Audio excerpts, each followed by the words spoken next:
What's up, Banana Bunch? Welcome back to the Jungle Gyms podcast. You know what? I got a wild one for you this week. I am really excited. You can tell from my tone of voice already, but I've got two big interviews that I literally cannot wait to share with you.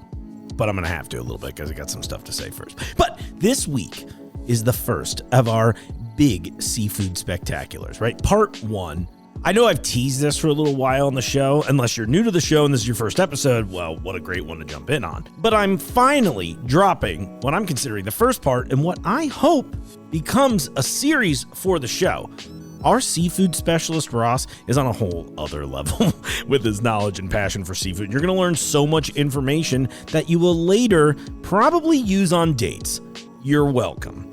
I'm also joined today by legendary comedian Tony Woods, and I cannot wait for you to hear the extended interview Jungle and I did with him. But first, you know what time it is. That's right, it's review time, baby!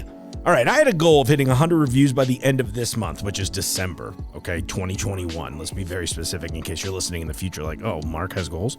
And you know what? We're so close, I can taste it, literally, and it tastes good.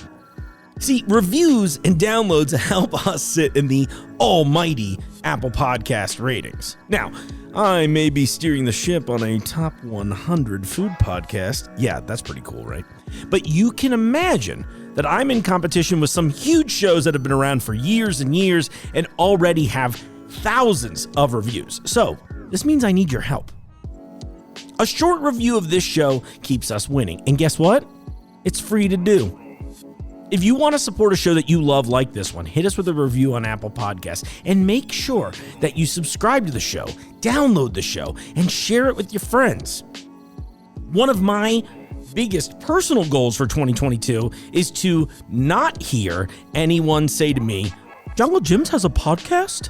I don't know why they have that weird voice either. That sounds like a personal problem. But of course, we have a podcast. We have everything. You know what? And all of it's great. Speaking of things that we have a lot of, we have some job openings, and I want to invite you all to be a part of the jungle with me. Not in the podcast room. I'm not personally hiring, but the store in general. Let's just be very clear before it turns into a weird free-for-all.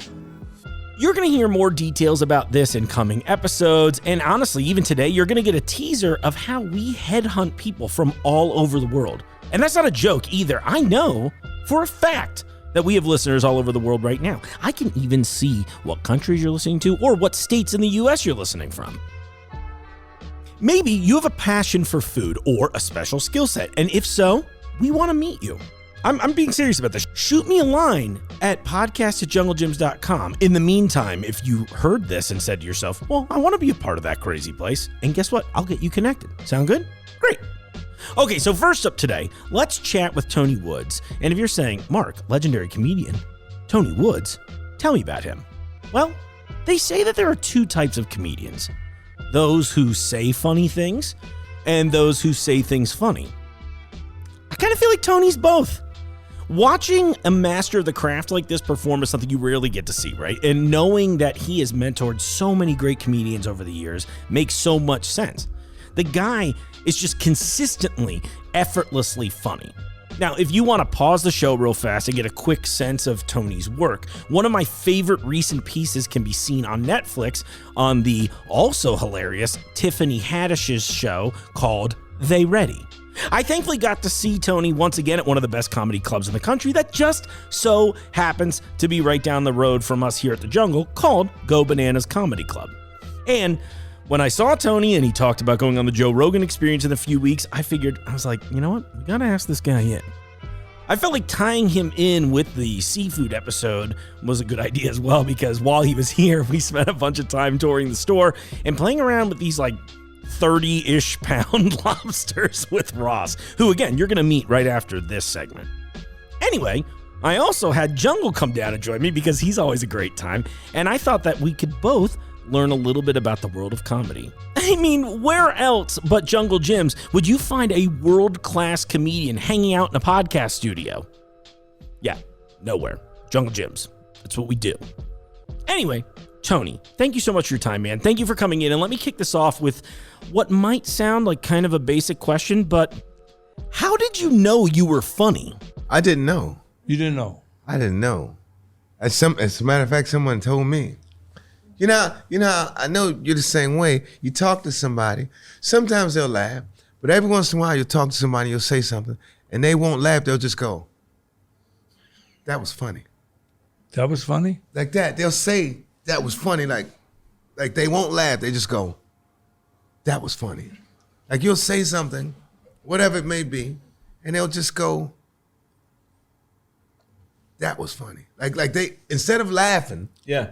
they'll just give you like it's like they're pointing you in a direction. Like, yo, you gotta follow that. You have to do more of that. You know how you see, like you might see a 3-year-old and he pick up something. You're like, whoo, he's gonna be strong. Like that, you know. He's no bigger than the rest of the 3-year-olds, but he's just it's something about him, something. And when I was in the Navy, a buddy of mine, and to me he was old and wise because he was 30. I was 18. He was telling me how he had been all over the world. He wore an earring. This is in the 80s. He wore an earring. And in the Navy, you can only wear an earring if you've sailed all 7 seas. So you can actually wear an earring with your uniform. Oh, no kidding. Yeah, so which made him like, woo, real cool. Right. And he was just 30. But back then, I thought that was like 80. So he says, I've traveled all over. And he's telling me his favorite comedians. And it was all, you know, like Robin Williams, Richard Pryor. It was like, you know, Bill Cosby. It was like comedians. Yeah. And he says, and you. I'm like, what? He says, and you. I'm like, you think I said, no, I never said you were as funny as them, stupid. What I said was, you're funny like them, and if you keep going, something, and as he would always say, you got to do it. And anyway, he signed me up for open mic in Washington, D.C. Signed me up for this amateur comedian night and everything. He says, go down there. He says, I know a guy they'll put your name on the list and you're going to probably pick a number. And blah, blah, blah. Just like that cold. Just like that. And I went, because he knew people. This guy knew people. And I go down there, I do everything I'm supposed to do. And that was my very first comedy show. So everybody was funny. Everybody, because they had been doing it for a while. Yeah. Everybody was funny. And I remember they called my name and they said, Tony Woods. They go, next we got a new guy. And everybody clapping it up because they want to see that, you know. Right. Here comes the Christians, Lions. and they just said, Tony Woods. And I just kind of, I did what everybody else did. I started clapping my hands and looking around for who is this guy? Who is this guy going out here? And I'm like, no, and I didn't go out. So went back to work the next day, and everybody goes, how'd it go? I'm like, yeah, it was cool. I killed it. Except him. He goes, so why didn't you go? I'm like, I went. He goes, no, you didn't. No, you didn't. He's like conceited. You didn't go? Yeah, I went, but I didn't go up. Because right. To me, those guys it was my first comedy show ever. And when you see it packaged, I know. Like you can know somebody funny. I know. When you go to a comedy club and you see it packaged, and the package is supposed to be in, and like be funny as you can for 5 minutes, and they do that, and you're like, ooh, I can't do that. You know, you can joke around every once in a while, and then once you get up there, you realize 5 minutes is a very long time. Yeah. That was the same. This is my mom calling me. I'm gonna hit you back, Ma. So yeah. It's like when I've tried boxing in the Navy. Those are 2-minute rounds. Yeah. And at first, like 2 minutes. That's a long time. That's a long time, especially when somebody whooping your ass. That's a long time. But did you when you didn't go up? What happened? When did you go back in? Because I went back in 3 years later. Same thing happened to me. Yeah. And I was a young kid. Yeah. I was working buying produce. You know what I mean? And I was hustling, and Bob Castellini, the guy that owns the Reds and all that stuff, he asked me to go speak, at this convention. Yeah. Produce convention. Same way, man. I was scared to death. Mm-hmm. I was scared to death. And I looked at that position way back then. I was a young kid. I said, if I would have taken that and run with it, I mean, that would have opened up a whole new field. But then after he asked me and I turned him down, I kind of went from the top of the list to, yes. He never treated me different, but it was just, I missed an opportunity there because, man, Sure. I was so afraid Yes. to get up in front of people and talk. Now, I mean, I was Terrifying. definitely. But I want to ask you one more thing. I'm leaving. Don't Now, leave. you I gotta said- tell you about my first time. No, what? Because my first time wasn't until 3 years later. And You put up with him like this, you got to listen to him all the time. okay, but listen, this All right, go ahead. so just like you, I put myself in a situation. So I didn't go up, and I kept saying, "Oh yeah, I'm gonna do it next time. Oh, I'm gonna do it this time." So 3 years later, I'm telling my wife, my ex-wife, and I'm like, "I'm gonna go down there and do it." And I did the same. I did the same thing. I went in there, and it's 3 years later. My confidence is a little better, but these guys, damn, seemed like they got funnier, right? Same guy, and they called my name, and I didn't go up. Same thing, but I would tell my ex-wife that me and a buddy of mine were going down. So we would go down on Thursday night, sign up, watch maybe about a half an hour of comedy, and then go to ladies' night at this club we used to go to, just go hang out. And it was like a pass to come in on late on Thursday night, and Friday morning she would always go, "How was it?" I'm like, "It was pretty good." She said, "What'd you talk about?" So I would repeat one of the jokes or one of the bits that I heard, and do that. And she would say that, that's pretty funny, like that. And I know that when somebody goes, that's why that guy had you to do that, because he said to himself, that's pretty funny. I want you to speak. And it's one of them things, it's scary. It's not like when someone laughs at something funny that you say, it's like they stop what they're doing and go, that was funny. See, I don't get that point in thing. Yeah. You?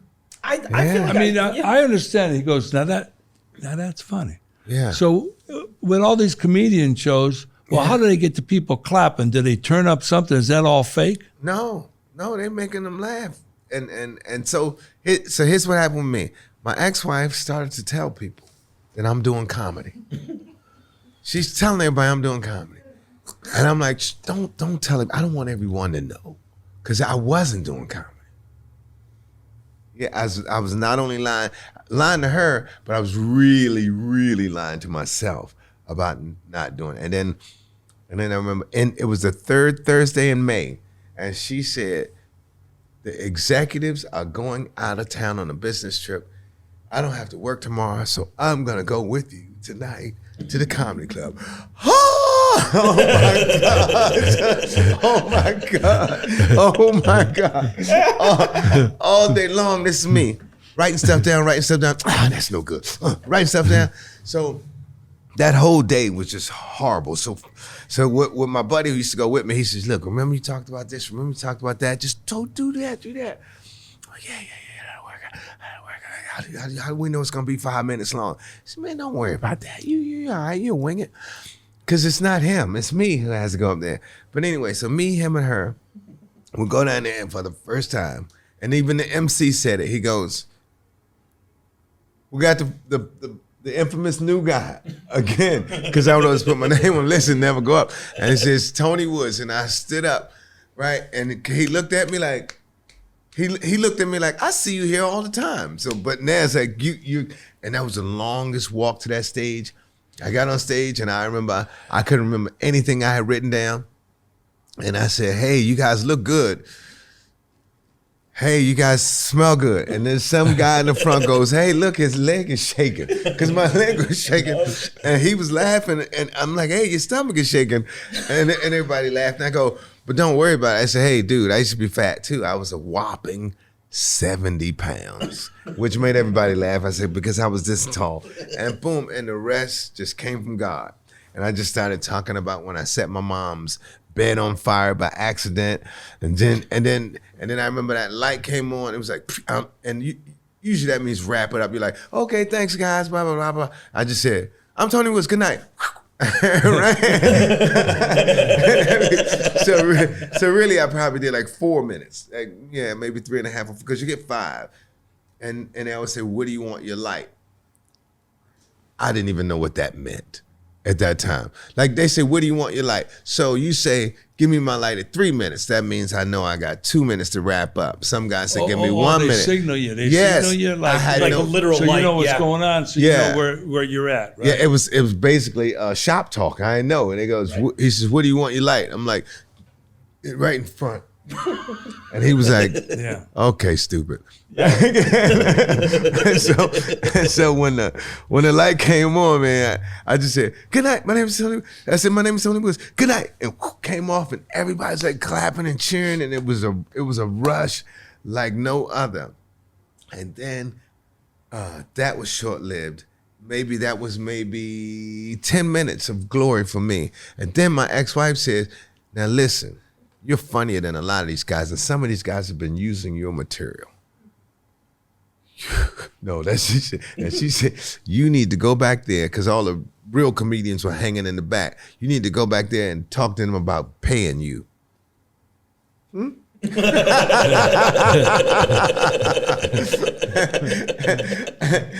to this day, me and this guy, Andy Evans, we call him like the godfather of comedy in DC. I mean, he says, I'll never forget it. Because I walked up, I was like, yeah, man, what's up, man? How do I get paid in here? He goes, huh? I didn't know he was just fucking with me. He goes, what you? I said, yeah, man. How do I get paid in here? He says, oh, yeah, hold on, stay right here. I got the guy, cause you were just up there, right? I'm like, yeah. He says, first time, right? I'm like, yeah. I'm all happy. He said, oh man. He said, I got the guy. Stay right here. I'm gonna go get the guy. He gets all the comedians. He says, and they're all like, what's up? And that's back when you could still smoke inside. They go, yeah. What's going on? Yeah. Looking at me, and then he goes, tell him what you told me. I said, I was just wondering how I could, and he goes, no, that's not what you said. he said, you came up and you grabbed me in the collars. Hey man, how I get my money in here, son? Like that. And I was like, no, I didn't. And they all was like, whoa, you did that. And then they all laughed and everything, because this is my first time. And then this other guy, Fat Doctor, rest his soul, he passed away now. He says, wait a minute. Was that you who just left? He said, man, what's your name again? I said, Tony Woods. I was so happy. He goes, man, I'm going to tell you something. See what you did up there tonight? I said, yeah. He says, do that about 500 more times and then come back and see us. See if you get paid. And walk off. So it was like the best and worst first day in comedy ever. And then I go back to sit with her, and she I sit down with her. She says, so what did they say? She says, because whatever you said, they're still laughing. they were all laughing and pointing at me from across the room. They going, like, they want to see something, Jim? See that guy right there? It's the first time. And so I'm over there. I'm trying to pretend I'm not looking. I don't want to. That's all they were doing. We're laughing. Like, look, it's stupid. I'm going to let you guys go. I'm going to go. It's really nice. And we're going to. Really nice meeting you. And good luck with everything. Thank you, sir. And it's never too late to start comedy. You got good taste. Yes. I don't know about food. Thanks, Jungle. All right, Mr. Jim. And you know, in London, there's a comedian who has a bit where the teacher called him Jungle Jim. Really? So the bit was so funny. That's, as a matter of fact, me and him call each other either JJ or Jungle Jim. That's hilarious. Or Jim, or just Jim. And then the bit, his name is Slim. The bit is about when he was little and he was on the schoolyard. You know, he's English. I think, what do they call it? Schoolyard? Probably. Yeah, playground, schoolyard. They change it every year for us, honestly. Now, I mean, for them over in England, they it's the same thing but a different name. Like we would call it the playground, the schoolyard. Right. They have a different name. And whatever, him and this little girl were playing, and she was a white girl, and they were doing something, and she fell down. So he's trying to help her out. He says, and the schoolmaster came over. He said, what did you do, Jungle Jim? Like, Like boom, he was being racially insulting to him without him knowing it. Sure. You know what I'm saying? Because he was saying, because when he said it to his dad, he says, he called you what? And of course the school guy says, yeah, well, he plays on the jungle gym all the time. Yeah. Yeah, it's all good. Hey, how y'all doing? Can they hear us? They can't yet, so we're working. That's on the next part of the project. All right, but they'll come watch, sitting at first class seating for everybody. I love it though. So it's a hostage situation right now. So thank you for meeting my demands. No, man, I look I told you before we were recording, like I've come to see you for probably the last decade at least and Go Bananas. Like I always love seeing you come through and everything. And it was interesting to me in like doing some of my research once you agreed to come in. Okay. So thanks again. No, every time I look you up, it's always like mentor. And so, we've heard how you've helped shepherd so many other great comedians, obviously Ohio native Dave Chappelle, for example. But one of the things I was really curious about is like, who was a mentor to you? You mentioned that, I think, was it Andy Evans before? No, it's Andy Evans. Just, I don't know. I don't think I just kind of, I don't know. Well, there's a guy in D.C. His name is Chris Paul, his radio personality. Him and another guy named Huggy Lowdown. Yep. And I remember once he said that I was from no school of thought because I just kind of come out, just kind of do it. But he also said what other comedians find super difficult is easier than breathing for you, but what everybody else considers simple, it's an impossible task for me. You know what I'm saying? Yeah. So it's I guess stuff like writing a joke or setting it up. What they say, set up joke punchline. I wouldn't know how to do that I don't know how to do. I just talk and it just happens, Yeah. So, and then just simply write, like when people go, okay, what material are you gonna do? I'm like, I don't know. I haven't gotten there yet. Yeah. Like what are you gonna talk about? Sometimes I have no idea. I had no idea we were gonna talk about Charles Dickens last night.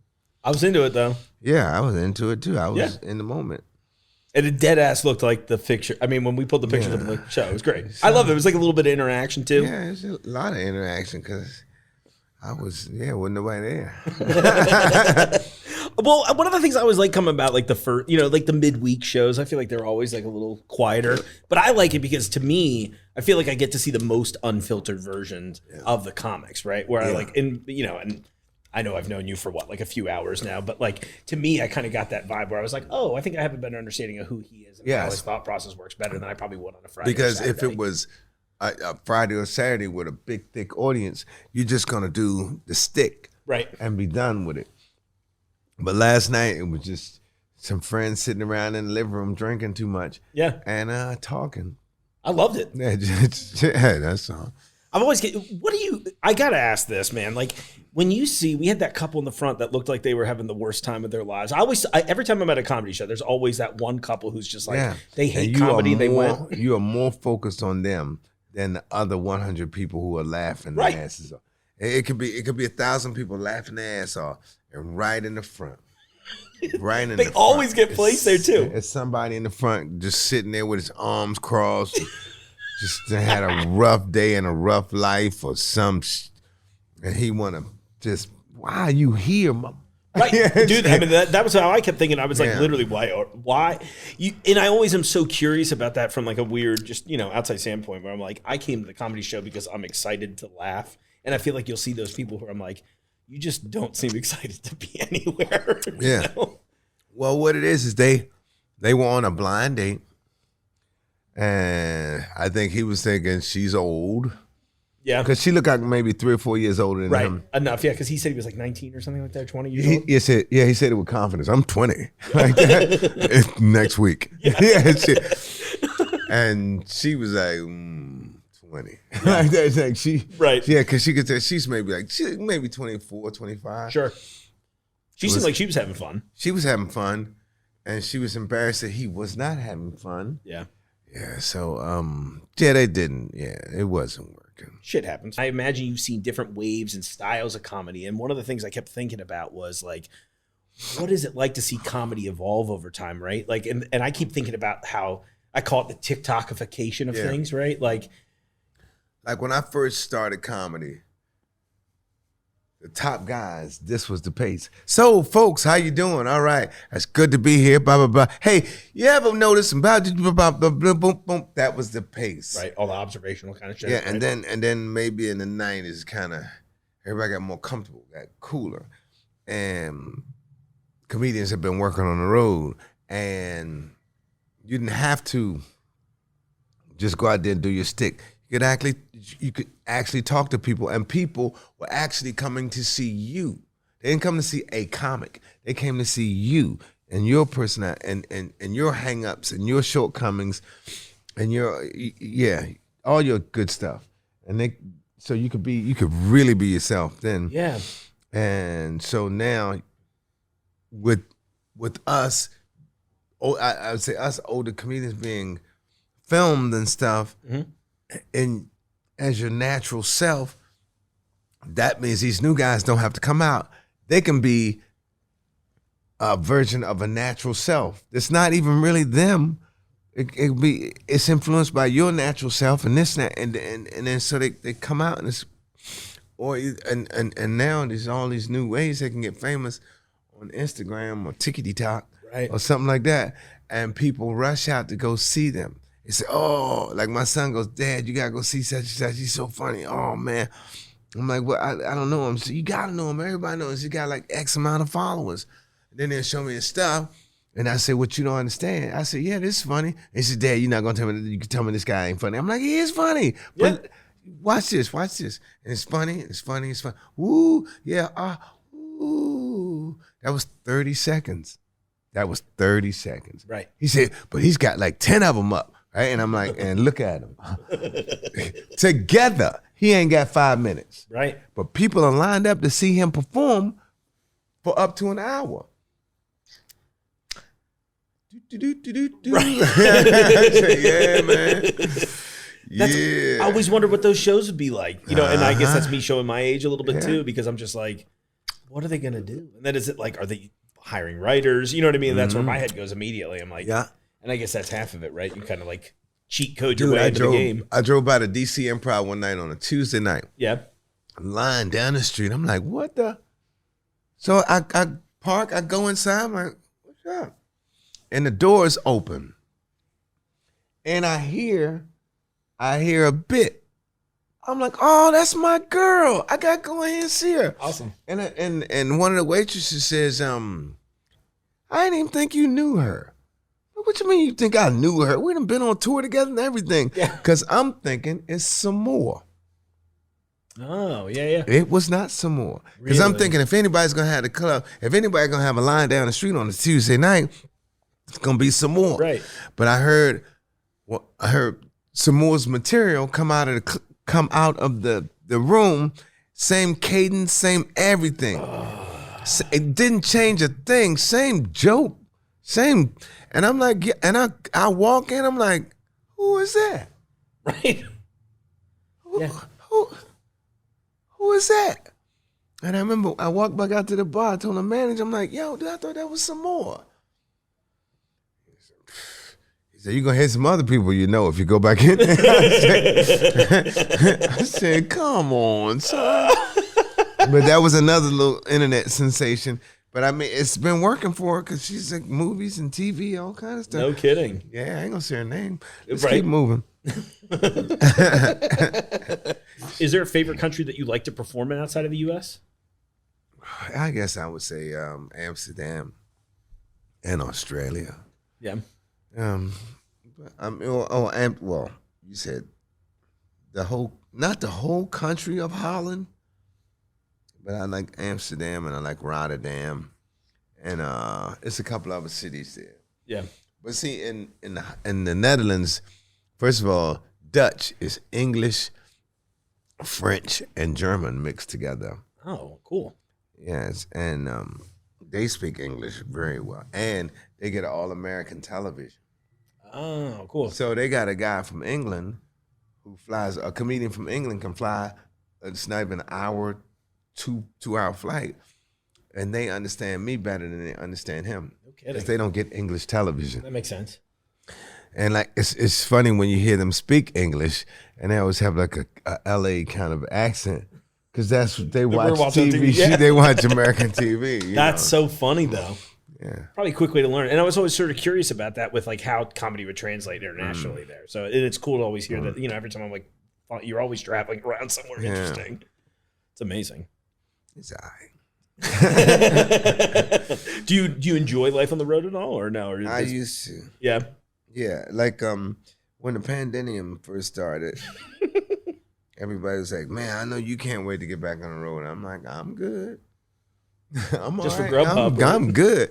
I told somebody, I said, do you know this is the first time in over 30 years I've slept in the same bed for more than a month? Wow. Yeah, I'm like, that's crazy. Yeah, that's crazy. But that's like, I didn't miss it. So I watched my luggage get all dusty, just sat there. Yeah. And then I think the first trip I was going somewhere, I'm like, so how do I do this again? I had to pack and, did I bring up this and bring it up? I'm like, I don't even know how to travel no more. Good. You got to relearn it now. Right? Relearn it. I look stupid in the airport. Any upcoming projects you've got that you want to push? Yeah. Speaking of podcasts, I'm supposed to be on the Joe Rogan podcast on the 28th of December. Congratulations. That's going to be amazing. No, this is amazing right here, man. Oh, thank you so much. We'll get to the Joe Rogan bridge. We'll cross that bridge when we get there. Is what I meant to say. Didn't sound as good. We'll cut back and I think the beginning of next year, I think Dave Chappelle is going to produce a special for me. I don't know what do you supposed to say? I don't know what platform it's going to be on. Sure. But he's supposed to. We have been chatting about it. I love it. And what else is coming up? You just had one on Netflix this year, right? Like with Tiffany Haddish, right? Tiffany Haddish. She's great too. Yeah, that's my girl, man. She's cool. And let me see. I know I have something like every month or every other month called Tony Woods and Friends that I do. I'm going to do one at the DC Improv if anybody's going to be in the DC Improv area around the 29th. Now remember, that's the 28th, Austin, Texas. 29th, Washington, D.C. Ooh. Yeah. Yeah, well, brush up on the travel skills, man. Yeah, man. That's going to be a long flight, son. Woof. Thanks so much again. This is Tony Woods. God bless you all.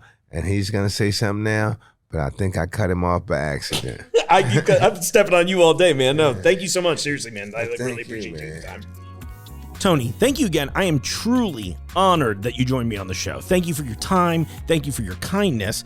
I really, really appreciated this opportunity. And the next time you're in town, I'll supply the lobsters. Just pick smaller ones, please. Speaking of giant lobsters, though, I can't wait for you all to meet Ross.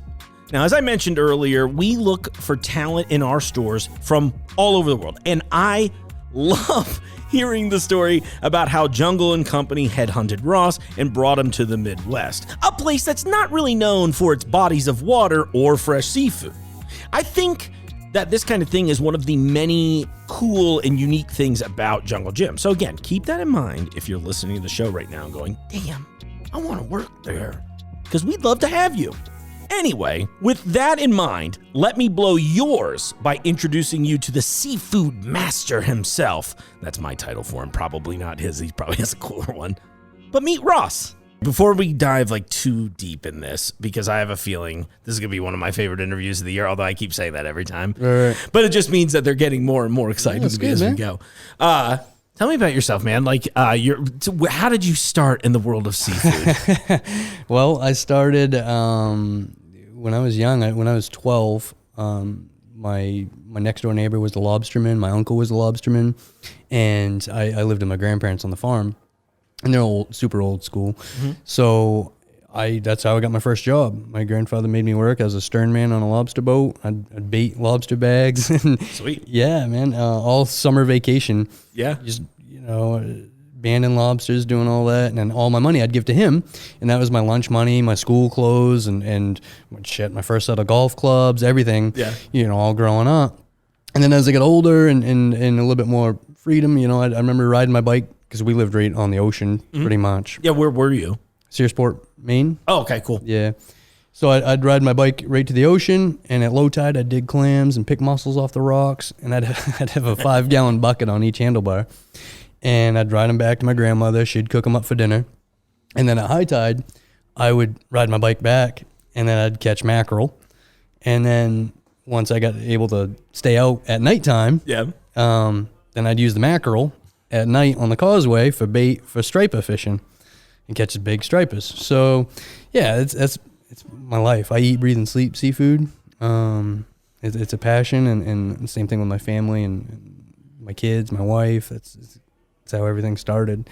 Went to the Marine Corps, got out, and then I worked for a really big oil company. Yep. Making a lot of money. Sure. And I hated the people I worked with. I could not. It was. That'll do it. Oh my God. It was like going to school every day. Right. So at the end, I said, hey, money's not everything.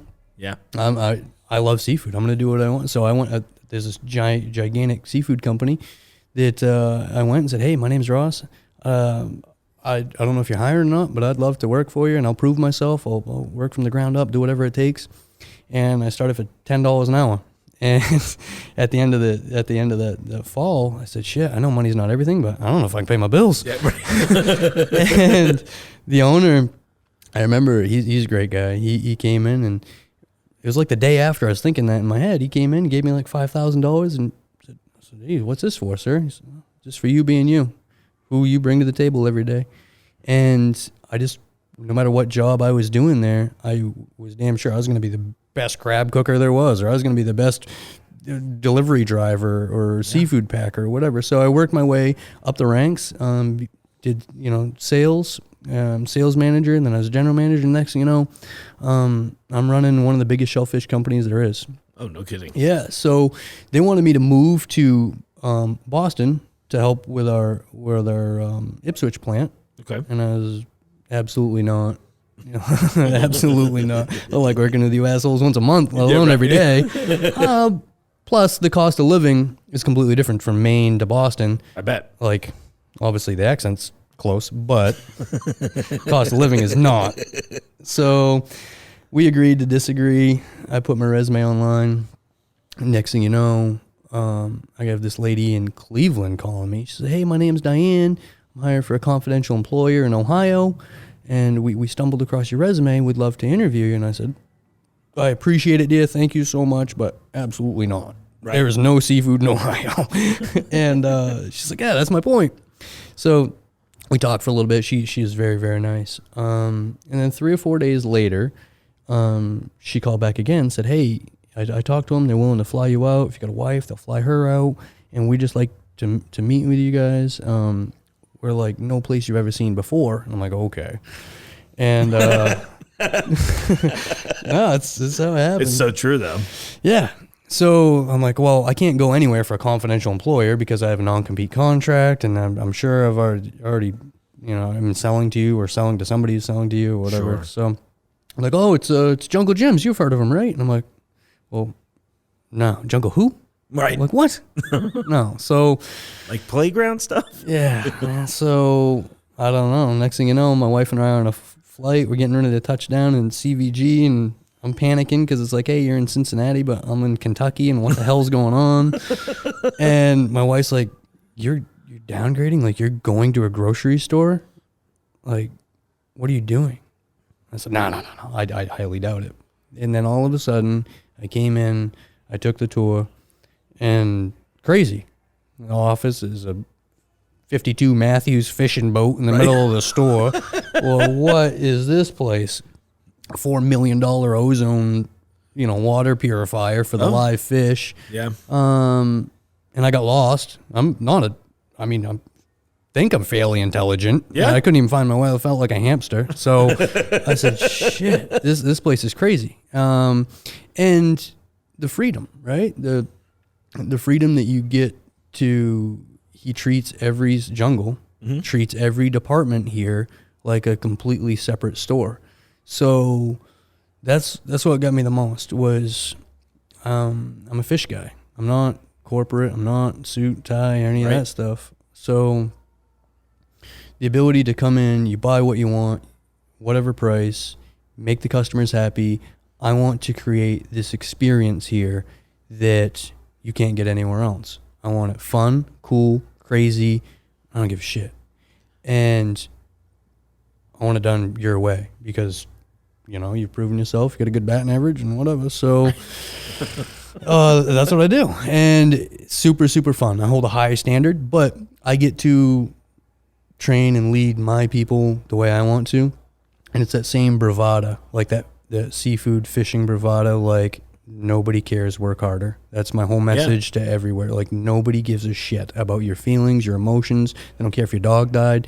They don't care. All they care is they saw a salmon recipe last night they wanted to make for the husband, and you don't have friggin' salmon in the case, so now you're an asshole. Right.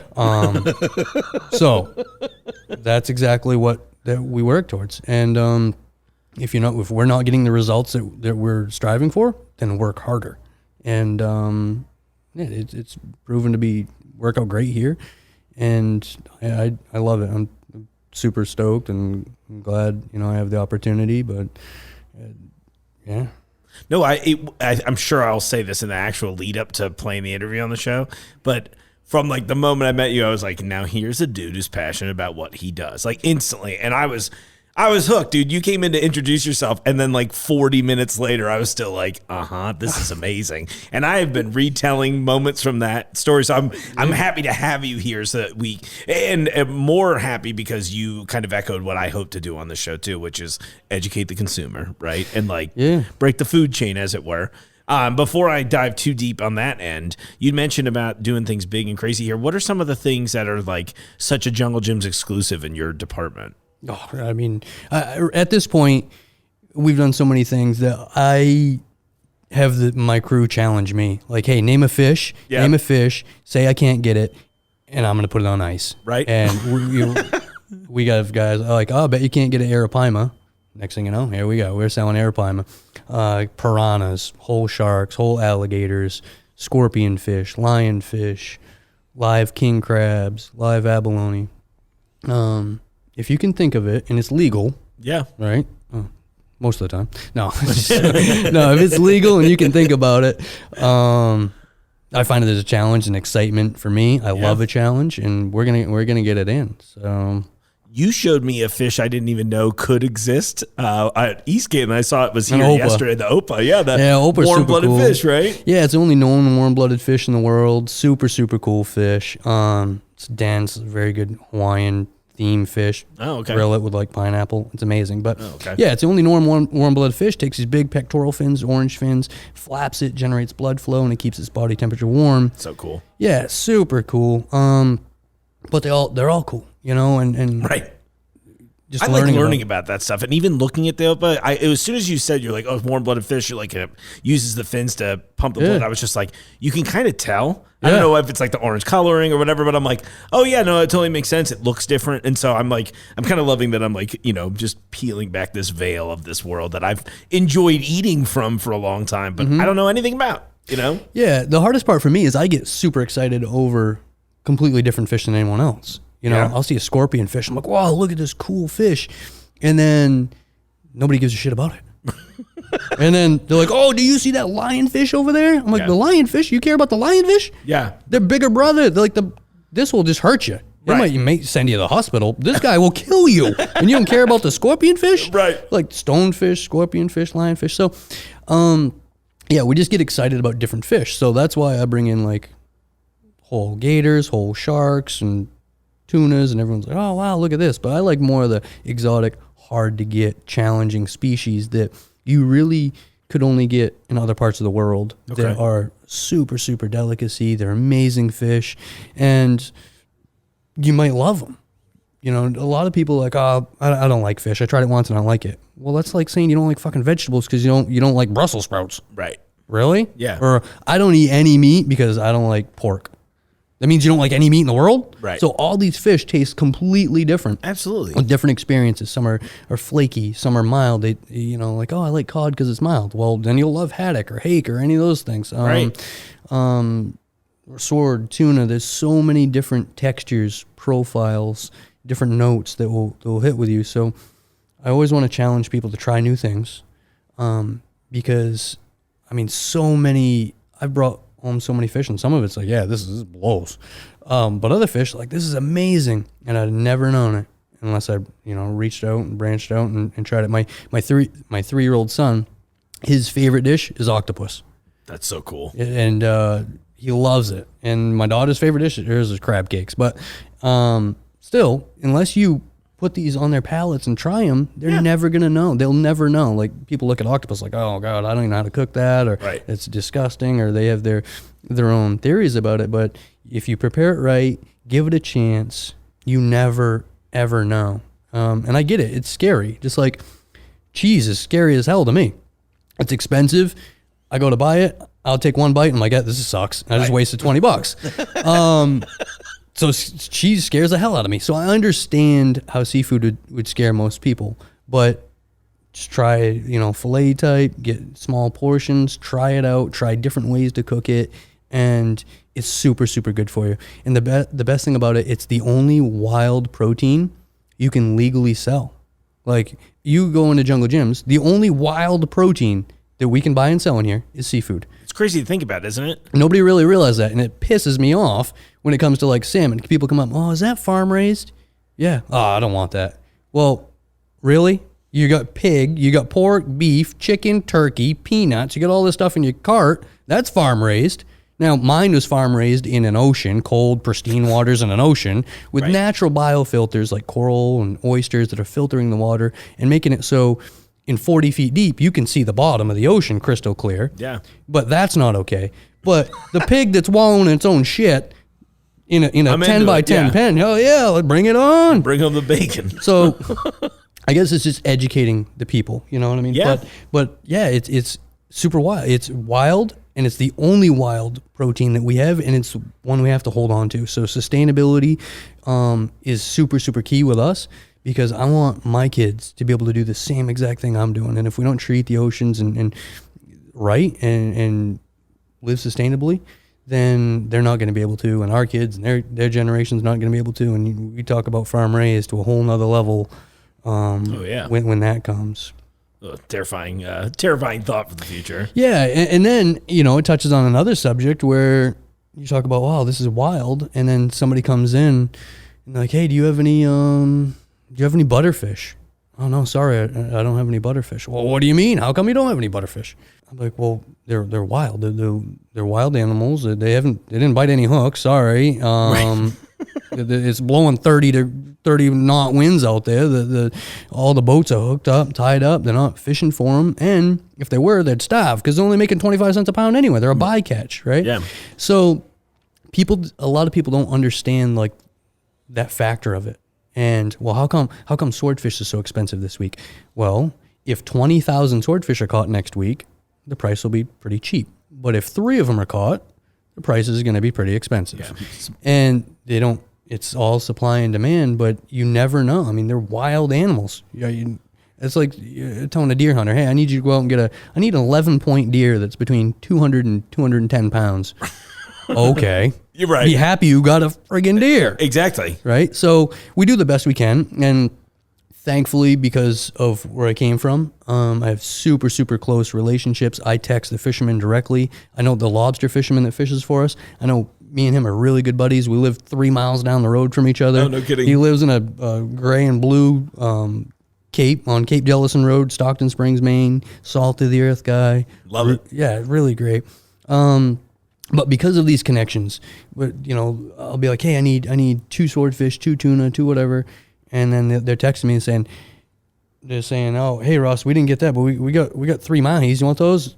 Send me a picture. Yep, sure, send them. Rock 'em. Cool. So yeah, that's why our variety is always changing. You never know what we're going to have. You come into Jungle Gyms, there's certain things that you can point out. You get big Campbell swinging soup, giant cheese. Yeah. But when you get to seafood, even if you're a local, you come here every day, you're not going to know what we're going to have. Yeah. Because I don't even know. 11 o'clock at night, I'm getting a text message, hey, do you get some monchong? You want it? Hell yeah, I want it. Right. If I got enough real estate for it. Sure. But that's all it goes into. So what we are trying to do to try to help the customers is we put an online, if you go under the Jungle Gyms website and you go under seafood, it'll be like popular items. Mm-hmm.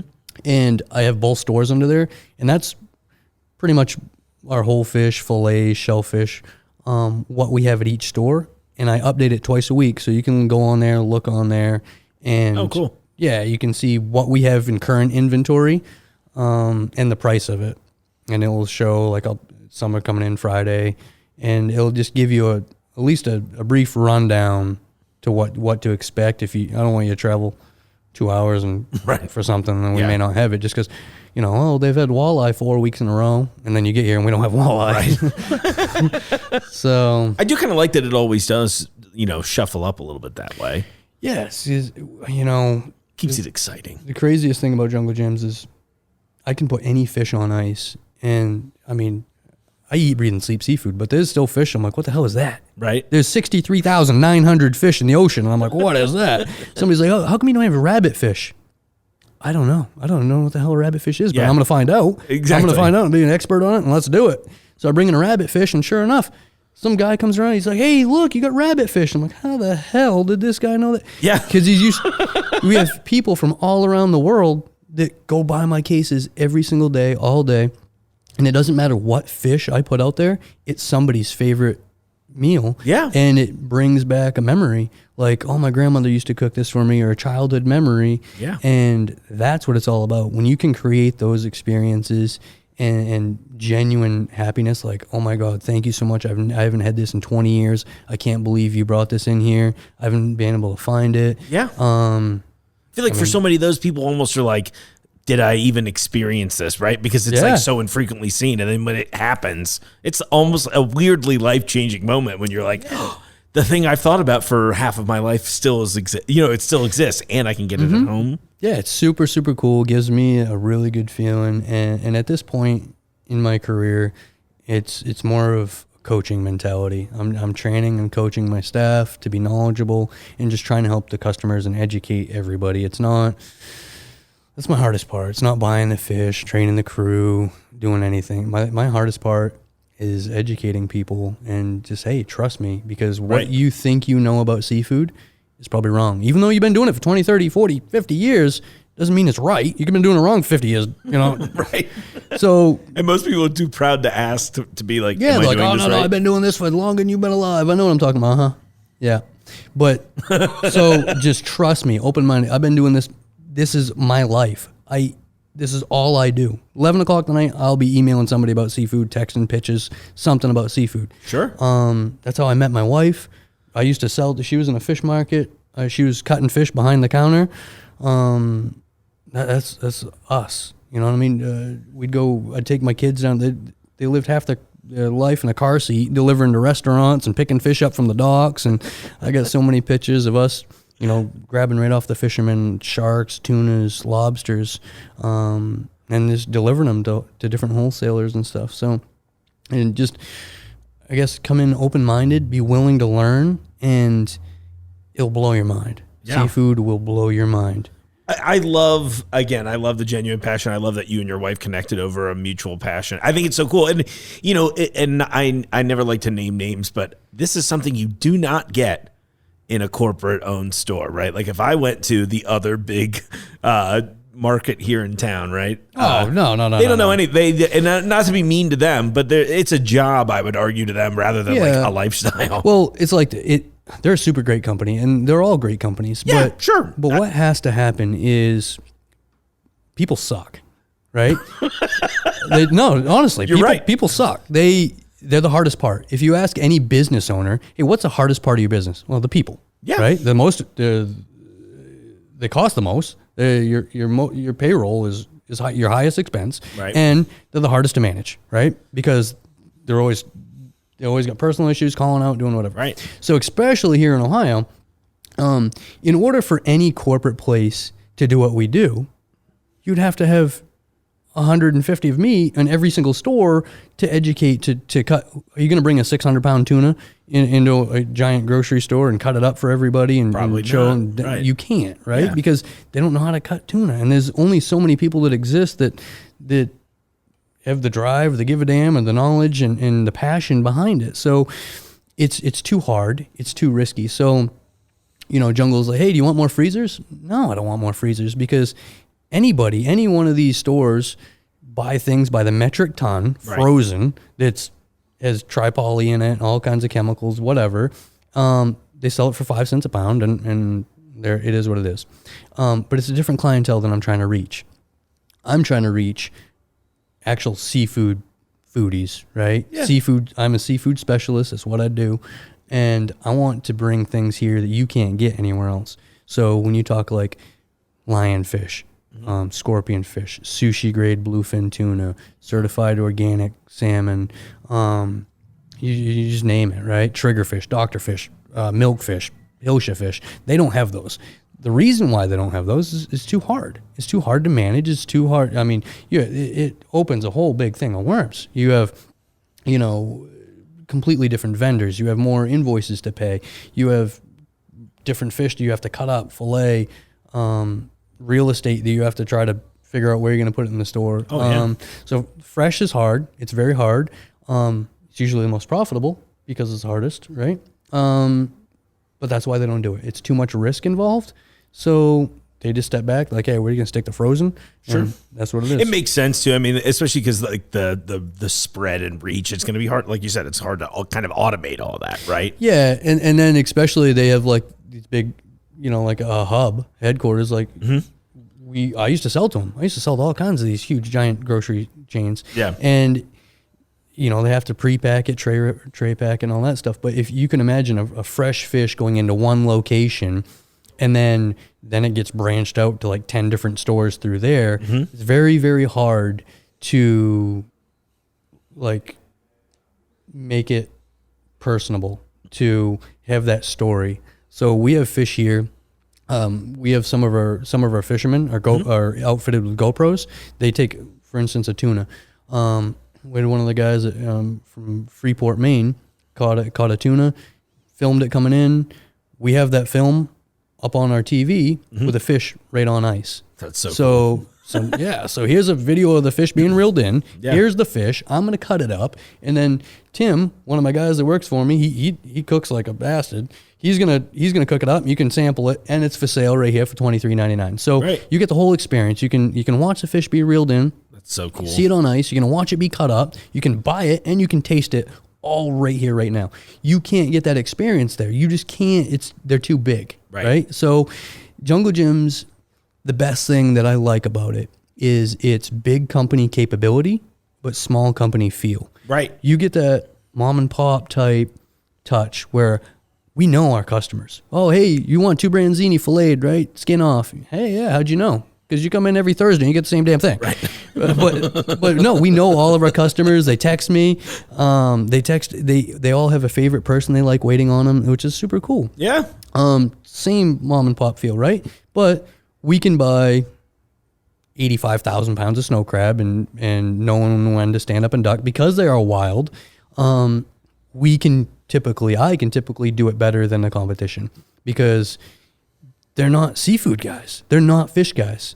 They're corporate, whatever. Right. But yeah, I need 2 weeks to it. Yeah, I need 2 weeks supply, 2 weeks supply, 2 weeks supply. Well, guess what? The ocean's changed every 6 hours. Yeah. It is different, whether it be weather, tides, fishing, temperatures, it's all changed. So they're like, I like to compare them to like big tanker ships. By the time something changes, it takes them 2 weeks to turn to react to it with all their stores that they have. Right. And by the time they do react to it, it's already over. We're on to something else. Yeah. With Jungle Jim's is like kind of like a jet ski. We can go in, out, move, and that's what we do. Perfect example. Soup. We had a lot of catfish that were just landed, Okeechobee Lake, Florida. Way more than we were expected. They say, hey, Ross, we don't want these to go to waste. Can you help us out? We'll pass savings on to you. What can you take them at? I'm like, well, I don't know. Whatever I can, I'm going to offer that sale to the customer. The cheaper I can offer them, the more they'll sell. So that's exactly what we're doing. We're helping them out. So we got some beautiful catfish on their way. They'll be here in like 3 hours. Awesome. We're gonna rock them out at $4.99, and they'll sell out. And we got like 500 pounds coming. They'll sell it in like 3 hours, 4 hours. But that's what we're doing, is trying to help everybody, because seafood. Everybody thinks it's some big giant, like, I can buy seafood anywhere. No, you can't. It is a pyramid. It starts at the top, and it's all about who you know. because seafood is coming from somebody that goes to somebody that goes to somebody. And I am here today because of the relationships that I've built and cultured along my way. And I've been very, very fortunate. And I'll never take it for granted that some of the biggest seafood companies in North America have I've proven myself through hard work and work ethic, but they've taken me under their wing and showed me the ropes, like the real raw behind the scenes. Like, they've let me in, and if it wasn't for them, I wouldn't be here where I am now. But it is all about who you know and the relationships that you build over time. And, I came here around the fish company, and 20 years from now, I'm still gonna be around the fish company. But it's those same exact people. We're all doing the same thing. They're all my best friends, and we go to dinner, we go to Bruins games, we do whatever it is. But for that reason, we typically get it at a better price. And because knowing when to stand up and duck and who's going to help us 52 weeks a year, we're not price guys. We don't buy on price. I'll never buy on price. I can make it cost whatever you want. I add all kinds of water. I'll make it cost whatever you want. It's about quality, right? I can sell anything once. I got to sell it over and over and over again. I want those people to come in and be like, hey, this is the best piece of salmon I've ever had. I'm going there for my seafood from now on. That's what I want. Right.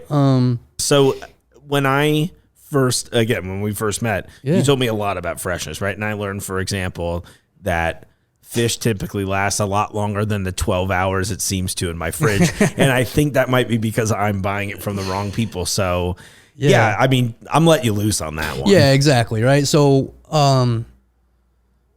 it just touches, again, the hardest part of my job is educating, and especially people that don't really want to be educated. Just come in with an open mind. My biggest question every single day, and I'll come off the boat and I'll walk through, and somebody will be like, hey, when did this come in? And I'm like, honestly, dear, it doesn't really matter when it came in. And like, wow, this guy's an asshole. Like, no, I'm not trying to be. I'm sorry, but hold on. Do you got a second? Let me explain it to you.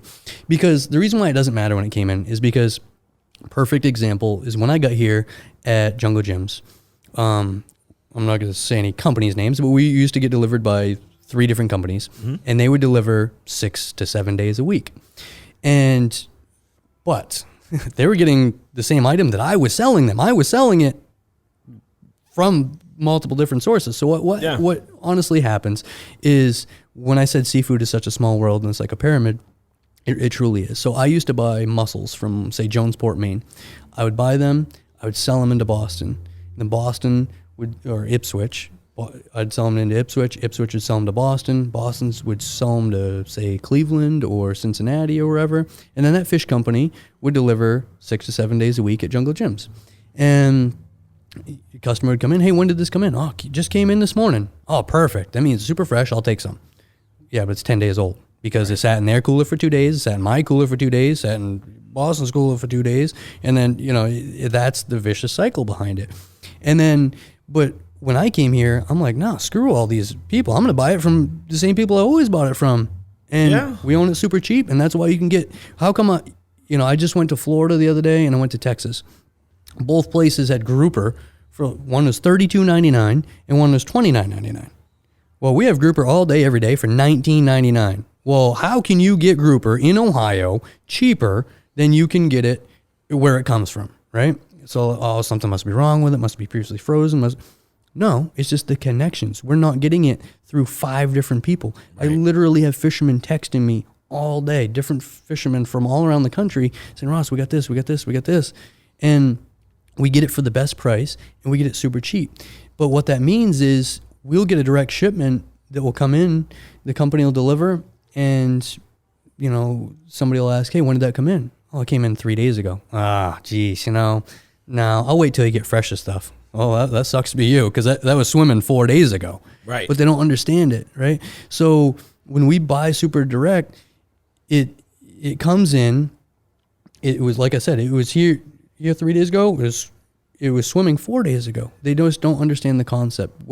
So I wish everyone would not ask, when did this come in? Because it truly does not matter when it came in. Right. Look at the fish. Let the fish do the talking. Right? It is very, very hard to make chicken shit look into chicken salad. It really is. So the best thing with seafood is eye appeal. Eye appeal is buy appeal. If it looks good, it's probably good, right? When it comes to whole fish, everybody looks at the eyes. Like, oh, I can just look at the eyes and it's clear eyes. But that's not true, because I can thaw some beautiful fish out right now that are going to have beautiful clear eyes. Yeah. You're like, oh, look at these, how fresh these are. Yeah, I pulled them out of the freezer 6 hours ago. They're not fresh. So the first thing you should look at is the elasticity of the skin. And it doesn't matter where you buy your fish. You can buy your fish here at Jungle Jams or wherever you buy them. Tell whoever that's behind that counter, say, hey, and it's a whole fish, say, hey, can you press on that fish real quick? And watch how quick it bounces back. So if everybody like took their finger, pressed on the forearm, they're going to see how quick that skin snaps back. Right, like the elasticity, I Yeah, guess. yeah. Try it. You're super fresh. Right? Yeah. Look at that. Oh, look at that. Yeah, look at that. Snapping right back. Right. So, but I've as been that here fish, for 3 days. as that fish gets older, it's going to leave an indentation, right? Your fingerprint's going to stay in that fish, and the longer it takes to snap back, the older that fish is. And the next thing you look at is the gills, right? Everyone should kind of know that, but the gills, the redder, the brighter red the gills, the fresher that fish is, right? What you don't want is like a brown, dirty brown, dark brown gill. That could either mean it was thawed out or it's old. Okay. But if it passes all those tests, you look at, all right, skin snapping back really quick, the gills look good, the eyes look good, it's a good fish. It doesn't matter what the guy behind the counter says. Don't even listen to him. He probably doesn't know what he's talking about anyway. So don't worry about that. Let the fish do the talking, and if it looks good, it's probably good, especially with your fillets like swordfish, tuna, mahi, stuff like that.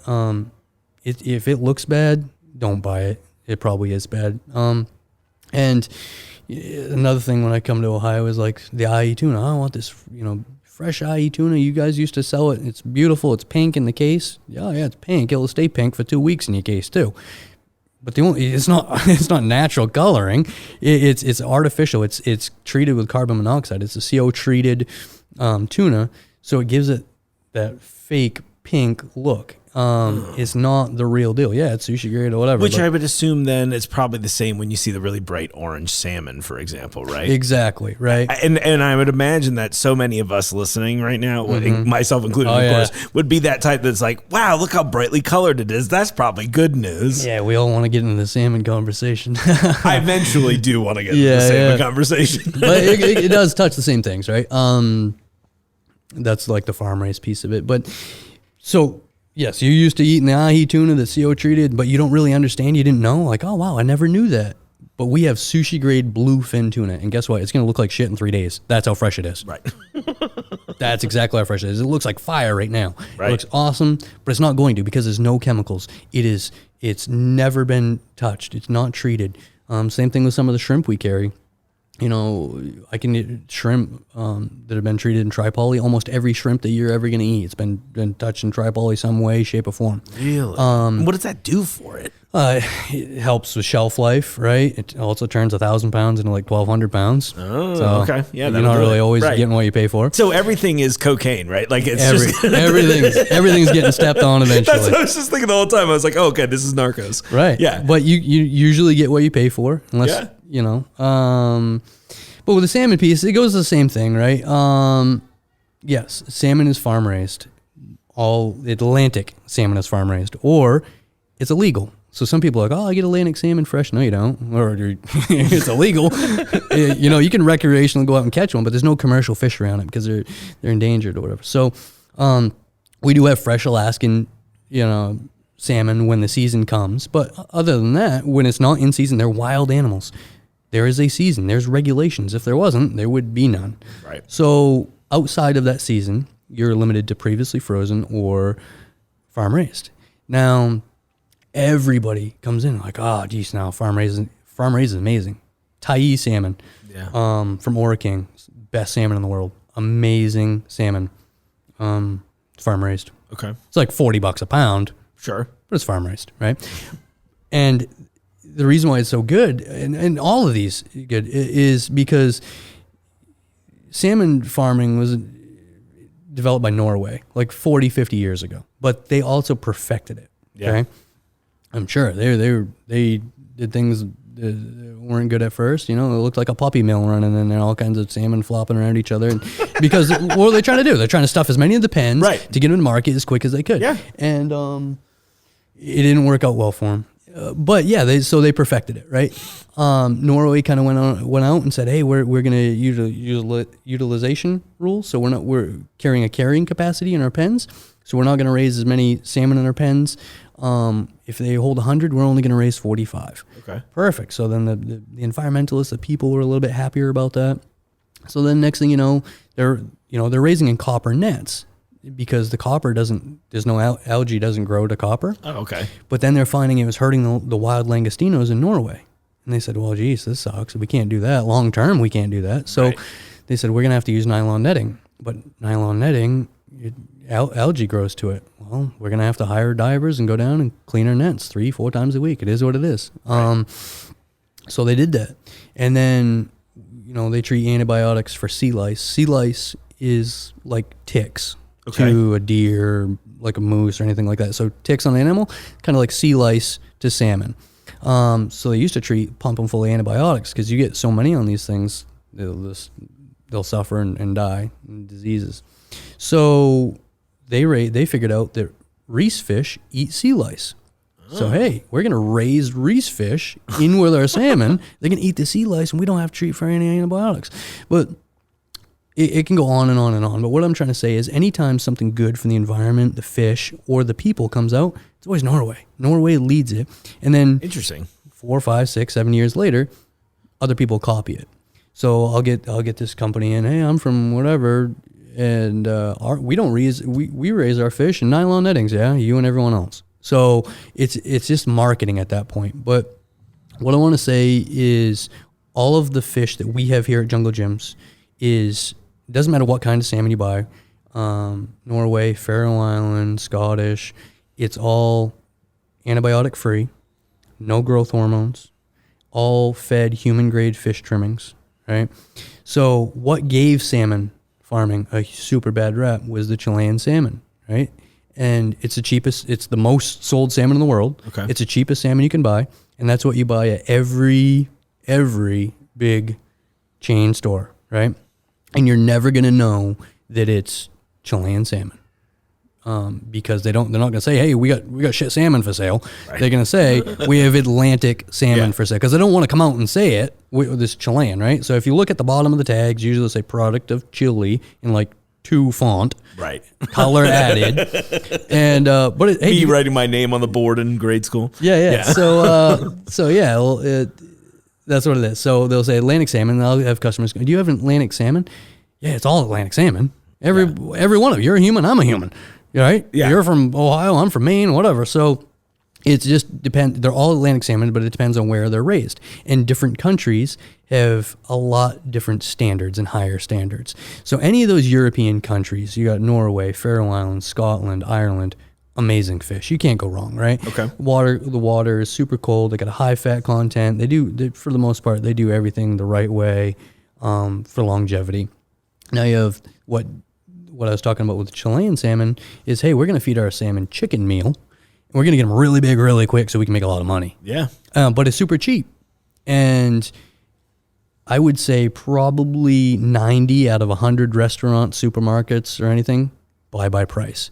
Like, I have salmon for $11 and I have salmon for $6. Yeah, give me the $6. Nobody gives a shit. Okay. And that's what you're stuck with. But when you're going to know, even without, I can spot it for 20 feet away, you're going to know without even looking at the tags, because it's an artificial orange. It's a bright, artificially orange. You look at it and the top of it's kind of like porous on it, because it's because it came from Chile. So it was right to the brink of frozen. It was put on a container ship. It was up, it's been 2 weeks. So that touches on another thing. Salmon's really from the day to harvest, salmon's good for like 20, 25 days. That's insane. And then everyone's like, oh, bullshit. This guy's full of shit because it only lasts 2 days in my refrigerator. Right. Yeah, but it's because it's like 15 to 20 days old before you even get it. Right? It's on a container ship out in the middle of the ocean. So, but ours aren't. So any of those European ones, they're all same day aired into Boston for us. Wow. So that's why we have that super, super good shelf life with all of our fish, is by getting it direct as possible, right? Oh, yeah.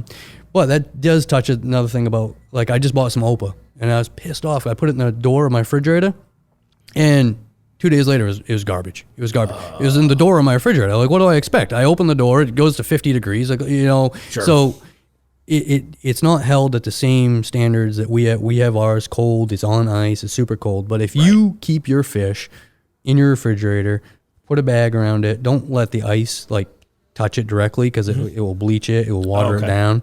So put it in a bag. Put it around ice. Your shelf life is gonna. On a fresh fish, be 3, 4, 5, 6 days. It all depends. Awesome. Yeah. As opposed to the normal day or two that you're normally getting it, and it's just where you put it in your fridge and how you store it. But your refrigerator is by no means efficient. Right. Not as much as Yeah.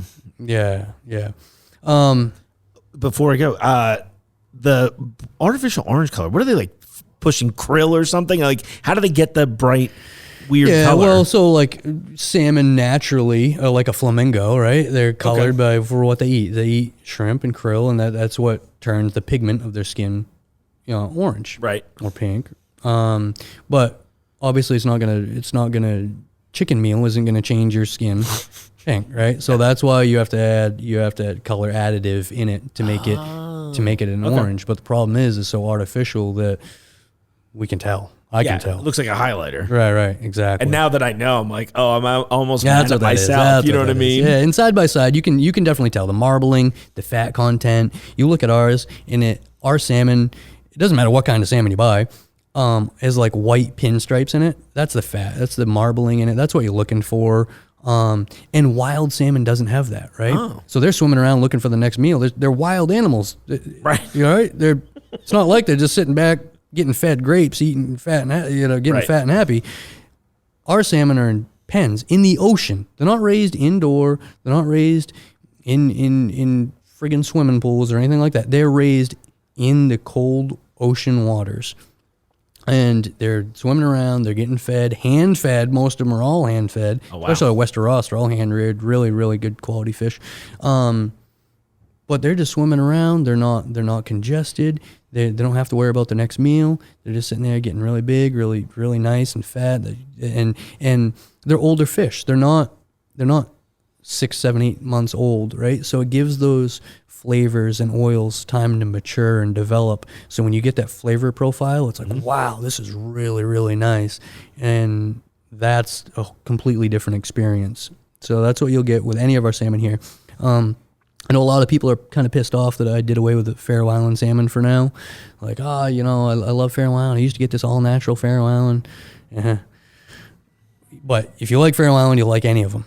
And the reason why we did it is because of the sustainability thing that I touched on before. So all these countries, U.S., everybody included, they all sign a treaty saying, hey, we're not going to kill whales, we're not going to kill dolphins, we're going to protect the environment.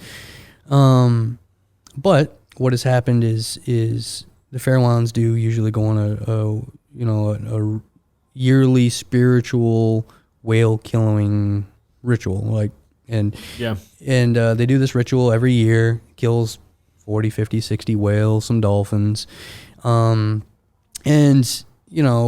we've kind of let it slide a little bit, playing under that ritual card, right? But I believe it was September the 12th. They found a superpod, which is a giant school of dolphins. Yeah. And they slaughtered 1,428 dolphins. And, everybody brings up the treaty, and they're like, well, you can wipe your ass with the treaty. They don't really, well, okay, if you don't care, then I don't care, right? Yeah. But it's not just like they're catching these things on hook and line, and they actually take boats, beach these things. They drive them up on the beach, and they slaughter these things. So, you Google it, Faroe Island whale killing, do whatever you want. Images are pretty graphic, but it will paint the ocean blood red. But if we allow that to happen with dolphins and whales and all that stuff, then next is swordfish and tuna and mahi and everything else that we love. And I don't feel it's right, and neither do any of my friends. So we're like, hey, if you don't support the same thing in the same oceans that we support, we're no longer going to support you. Yeah. So hit them in the wallet. Yeah. They'll pay attention to that. Yeah, we'll figure it out. Or they won't, but I'm not eating their salmon. So. Yeah. Man, that's crazy. Mm-hmm. Yeah, for sure. And awful. I can't even imagine. I mean, I don't think I have any traditions I hold so dearly that I'm like, slaughter 1,400 dolphins over it. But you know what? I do Christmas a little different at my house. So. No, but oh my God, Ross, this has been captivating to say it mildly. And I would like to just keep bringing you back if you're into it, because I'd like to do some stuff in detail on like sustainability. And I know oysters was a big thing here for a while. I feel like if I get you started on any of these topics, I'll kill your entire afternoon. Yeah, man, I could talk about seafood for days. So most people are like, dude, you got to shut up. I'm like, you got to shut the hell up. No, I don't. And I don't want you to. It's like that thing where I'm like, oh, this is, again, but you can tell I've been riveted the whole time. I've just been like nodding my head for an hour. Yeah. But if anybody wants any seafood, right? If you want like the special fish and you're like, wow, I saw this on TV, I saw this on Chopped, I saw this wherever, I really want to try this fish. Yeah. Let us know. Like, I'm not going to give my email out, but you can let us know. Get my email. Email me, and I will get that fish for you. I will do my damnedest best effort I can to get that fish and to get you that experience. So just because we don't have it on ice, that absolutely doesn't mean we don't have it or can't get it.